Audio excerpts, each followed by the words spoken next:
খেলা হবে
ধন্যবাদ। সম্মানিত উপস্থিতি, একটি হারানো বিজ্ঞপ্তি। আমাদের আদারপাড়ার দুইটা ছোট্ট ছেলে, একজনের নাম হচ্ছে আমিন আর একজনের নাম হচ্ছে রিপন। অনেকক্ষণ হলে পাওয়া যাচ্ছে না। যাদের সাথে গান শুনতে এসেছে ওই বন্যা আর বৃষ্টির প্রেমে পড়ে হারায় গেছে, পাওয়া যাচ্ছে না। ওনার অভিভাবক এসে বলল, তা আপনারা যদি কেউ এই সাইটে সন্ধান পেয়ে থাকেন, অবশ্যই ওরা আছে কিন্তু ওনার অভিভাবকরা খুঁজে পাচ্ছে না। যাই হোক, আমিন আর রিপন, তোমরা যদি আশেপাশে থেকে থাকো বাবা, সরাসরি মঞ্চে চলে আসো। তোমরা সরাসরি মঞ্চে চলে আসো।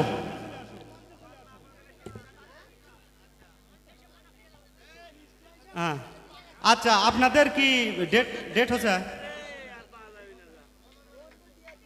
আচ্ছা, সম্মানিত উপস্থিতি, আপনাদের সবার অবগতির জন্য জানানো যাচ্ছে যে আগামী 27 এবং 28 ডিসেম্বর তারাই খালেক পাগলের বাড়িতে বাউল সঙ্গীতের আয়োজন করা হয়েছে 27 এবং 28 ডিসেম্বর, 2 দিন ব্যাপী। না ভাই, 2 দিন ব্যাপী।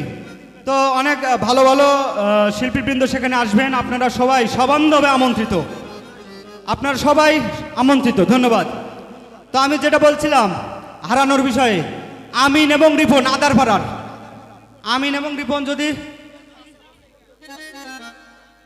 থামেন, যদি তোমরা মঞ্চের আশেপাশে থেকে থাকো ভাই, তাহলে সরাসরি মঞ্চে চলে আসো।